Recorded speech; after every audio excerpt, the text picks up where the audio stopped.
Lake Placid's role in sports history is one of Olympic proportions, and nowhere is that more obvious than at the top of the Olympic ski jump. But it's always been in the depths of winter that athletes have made their mark here. Today, in this glorious September sunshine, for the very first time, the world's best mountain bike riders are going to be competing on a brand new cross-country Olympic track for the very first time, hoping to scale the heights of the overall leaderboard. The penultimate round of the UCI Mountain Bike World Cup is moments away. This party is about to get lit.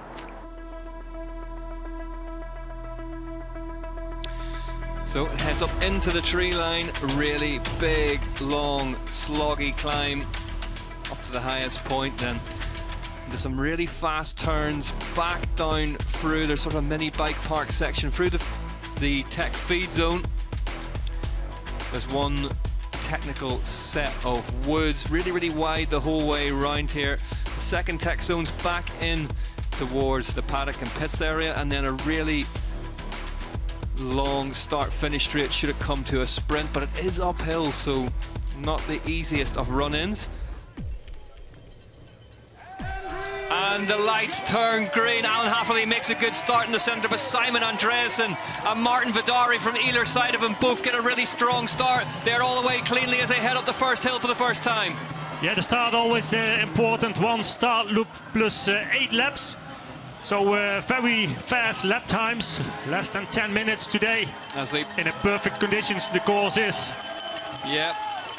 Extremely fast lap here in Lake Placid, really wide the whole way around, plenty of room for manoeuvre and overtaking. But Martin Vidari leads the way now for Specialized. But for these who started from the 4th row, Sam Gaze, Christopher Blevins, we have a look at them as well.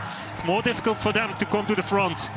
Yeah, the pace incredibly high at the front, and this will be a tactic of Hafferly, won't it? Yeah, I mean, team tactics might play a role in this race as well. Not at the moment. It's always it's a little bit spread over the place with all these riders. This front three just beginning to make a bit of space behind them now. Hafferly, Koretsky and Azzaro. Yeah, especially for these riders who are on the 4th place, 5th place with Filippo Colombo and also Nino Schurter. They have to work hard again constantly to come back to the first riders of the who's leading the race, and that costs all the time a little bit extra energy. But currently out front, Vidari has a massive crash over the bars, just goes to the rider's right, looks to be okay. The bike travelled an incredible distance. It hit almost the cameraman. You nearly hit the back of the commentary booth when you saw that. Whoa! Vidari, what did he do? He looked like he just went to the rider's right and then clipped a rock. No, he didn't luckily hit anyone. What a shame. Vidari going really well to start this one. Hopefully he can get back on. Bart, talk us through it. Yeah, he's jumping over that rock, but after that, too much on his front wheel, and then there's another rock where what he hit with his wheel. He nearly hit Victor Koretsky. And you see, he's grabbing his glasses immediately. He has it in his hand. But there's nothing that's reappeared, but I think when you're in a group, you don't necessarily get to pick your line, you know? Looks like a collarbone injury perhaps for Vidari. Looks like he's putting a big effort in here. Alan Hafferly having the fight to go with him. Victor Koretsky on the 3rd place, Filippo Colombo on 4th place.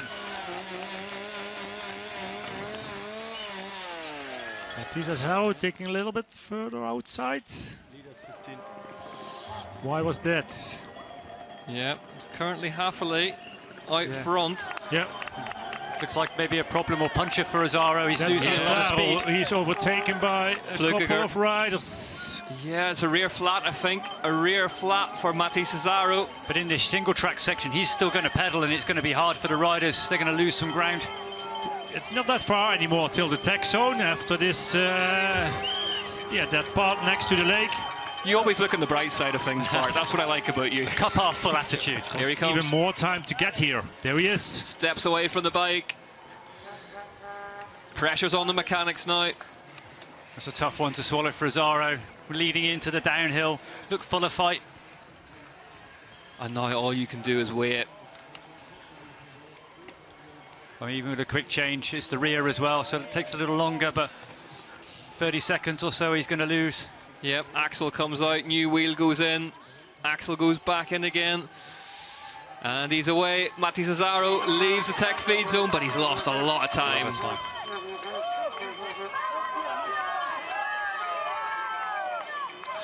So it's Alan Hafferley from Victor Koretsky, Filippo Colombo, 1, 2, 3 at the minute. Then it's Flukiger and Guarini, the two Swiss riders. Switzerland represented from third through to sixth, actually.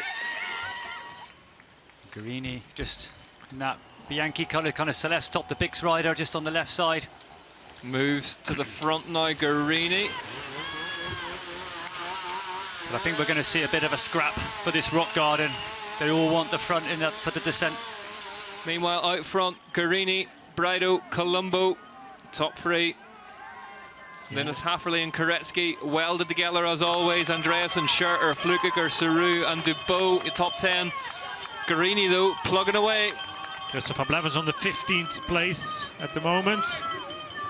Now at the front, it's Jordan Saru in the national champions colours of France. 182 beats per minute, a strain of 15.7 already on lap 4 out of 8. Strain going up to 21, of course, on Whoop Live. So, yeah, and Saru, one of those riders, he's had a good season, but for a guy that's used to winning some of the World Cup races, that probably still wishing for a bit more.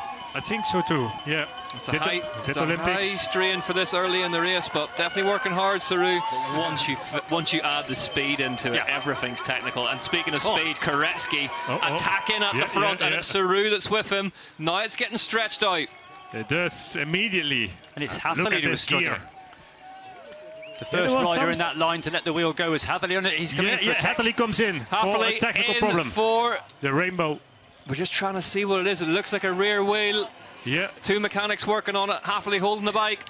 Rear flat for Alan Hafferley here, and he's going to have a job of work on his hands. Is it just an axle what they are tightening, or it's more? Oh, Julian Schelp as well. Julian number Schelp 22 comes in as well. Yeah, rear wheel change for Julian Schelp, and we don't see what's going wrong with Alan Hafferley behind him in this tech zone. The worst possible time as well, just because Victor Koretsky started to drop the hammer. Hafferley is back on his bike. Hafferley back, but he's dropped a load of places. Manny Fumic gives him a push off the line, but he didn't change his rear wheel, I thought. I didn't see it. Well, interesting. Koretsky maybe senses an opportunity here and is getting a move on. Look at the Matisse speed. Azzaro behind him, the three French riders. But we get the treat of seeing Alan Hafferley come back through the pack here. It's going to be all action for the South African. But Azzaro recovering from a flat back to third already. Well, that just proves that it's more than doable. So the UCI World Champion has a job on here. Yeah, not taking the tag feeds on anymore. Every second count. Roared on by the Cannondale Factory Racing team staff. Yeah, Blevins working his way through. You can see Koretsky looking over his shoulder, Saru looking over his shoulder. Yeah, they're missing the world champion. Just little momentary lapse of conversation there. Saru on clips.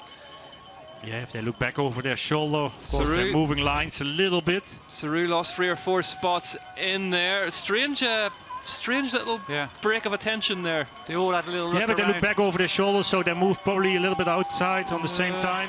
So the difference between when Azzaro had us flat and had to come back, he was on a flying lap, but the pack was doing a slow lap. Yeah, whereas this time, Hafferley, they're on a flyer. Yeah, it's coming way too far. Nino Schurter. Also, Nino, a problem for Nino. Schurter. Yeah. Just pointed down the bike there, unclipped his right foot, couldn't see what it was. Well spotted, yeah. Yeah, it must be another flat. But also, it goes quickly. It's much slower for him at the moment. Only 5 left.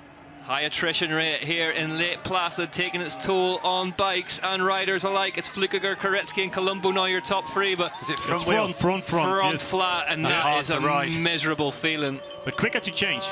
But quicker to change. Again, always an optimist. The sun is shining. So Alan Hafferley on the 14th place. Nino Schurter. Schurter I have in 26th on the screen here, so we will see him very soon. There he is, 55 seconds back, so he lost a lot of time. He did, Lake Placid claiming bikes and bodies. Martin Vidari out with a suspected broken collarbone. Yeah, it's never easy. Azzaro, Hafferley, Schurter all suffering mechanicals. Luca Brido on that Santa Cruz blur. Nice inside line there around the right-hand side of that tree. Worked nicely for him. Two more laps if they cross the line. 2 more laps. 2 more laps to go. So I think Nino is... Another flat for Azzaro. Azzaro gets another flat rear. What a shame. Oh, what could must have be been something. for Matisse Azzaro? It's the same place virtually. Yeah, same place all the time. If riders have a flat, it's all the time here at the bottom of that descent. Maybe something's just come out of the ground or been displaced, but heartbreaking for Matisse Azzaro having done all that hard work. Wow. Oh, real. You have to feel for this guy, Matisse Azzaro. No rear insert flat. in these wheels, these tires. Yep, tubeless tires onto carbon fiber rims. Really lightweight tires as well. We're going to see him come in again. Wow, he's a bit angry. You would be. Yeah. You have to form to be a winner today. Disappointed. Yeah, but I mean, it's mountain biking. It's part of it. 100%. Yeah, it's part of it. It's not only a technical problem, it's also a rider's fault. Set to get very serious from here on out, though. 5 leaders. 5 chasers. Joshua Debo, the last rider of this group. There he is, the South African. That's what it takes to get yourself Filippo Colombo overtaking forward in this race. Just letting the wheel go. That pressure from Guarini. Blevins fast on the descent. Matthias Flückiger also has to overtake Christopher Blevins, who is in front of him, while he lost the contact with the first group. Is Guarini doing too much here, Ollie? I think he's going to go long. It's almost like he's riding for a podium. So it's a big jump. Hafferly is in 5th at the minute. If he gets 2nd, Nino's 19 for worse, he'll take the overall. If he's 3rd, Nino could be 40th or worse for him to take the overall. So Schurter currently around 26th at the minute. So 2nd place is what Alan Hafferly needs here. The rider on your screen. Here they come to take the bell and start the last lap. They are all still very much together at the front of this one in Lake Placid. Yeah, it's difficult to say who's going to take this one. The UCI Cross-country Olympic Mountain Bike World Cup. Christopher Blevins is moving to the front. The penultimate round of 2024. And it has been an enthralling watch, but someone is going to have to take this on and claim the win as their own. He didn't want to take the lead. Maybe it's too early in the race. Yeah. He doesn't like to lead. No. He likes to have an overview. And here he is again, Victor Koretsky, 2nd place. All the time in front of the race. Here we go. Now it's serious. So Nino Schurter's 30 seconds off 19th position that he would need to be in to stop Alan Hafferly taking the title if he could get 2nd place here. But it's a big if at the minute because Colombo's continuing to up the pace at the top of the climb. 5th place, Alan Hatterley. Blevins dropping back slightly from this one. 7th place. Andreasen feeling the pain as well. A couple of hard sections still. But also a lot of these. Marcel Guarini now trying to overtake Victor. Not going to happen. Guarini attacks again, but Koretsky says no thanks. That's a big gear for Filippo Colombo. Filippo Colombo in the lead of this race, looking incredibly strong. Guarini looks over his shoulder. Here comes Matthias Flückiger. Matthias Flückiger up into 3rd now, overtakes 2 riders at once as they swing right. Hafferly blocks him off. Hafferly now within 1 spot if things stay the way they are with Nino Schurter off the title. What? Alan Hatterley. Who's going to get into the garden? Coming to 2nd place. What a ride from Alan Hafferly. No, it's not going to happen. And who's he battling? Of course, it's Victor Koretsky. Now it goes fast. Look at Filippo Colombo. Now they up the pace. Look at Victor Koretsky. Colombo putting an effort in. Koretsky looks like he has a bit more to give in 2nd place. They all stay welded together. Hafferly's in 3rd. But it's still a long way. And it's Guarini. They've got this really flat, grassy section to navigate. Now Victor Koretsky starts to think about it. Colombo though beats him to it, stands on the pedals. Colombo looking strong. They go up this little rise. Hafferly needs to get ahead of Koretsky if he wants to take the overall title. Then it's Guarini, then it's Flückiger. This is going to be a tight sprint. And here we go as they get ready to explode onto the final straight for the last time. It's Filippo Colombo who leads them. Victor Koretsky looks over his shoulder. Alan Hafferley needs second place if he wants to win the title. What a sprint finish it's going to be as they head towards the line. It's going to be Victor Koretsky who takes the double. Alan Hafferley gets second place. Alan Hafferley second place. If things stand the way they are with Nino Schurter now, that will be enough for the overall title. But Victor Koretsky, just as he did in Liège last year, takes a double. Specialised win all 4 races in Lake Placid at their home round. Schurter still in 24th. There he is. Sam Gaze out sprints him just as he did in Stellenbosch 2019. Yeah, I'm proud of me, proud of the team. Like, it's crazy.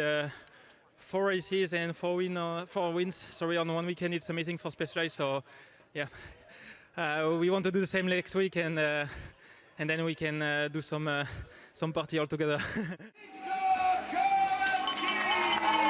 Victor Koretsky back onto the top step. He's made his own here in Lake Placid, backing up that short track win.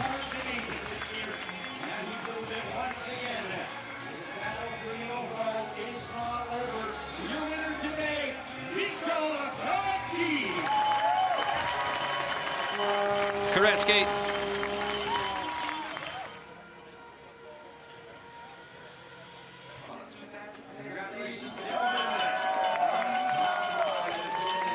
And a dedication to Muriel Ferrer on the podium. Koretsky takes the win from Alan Hafferley. Colombo, Guarini, Flukiger, just 3 seconds covering the top 5. Blevins, Brido, List, Andreasen and Forster, 51 seconds the difference in the top 10.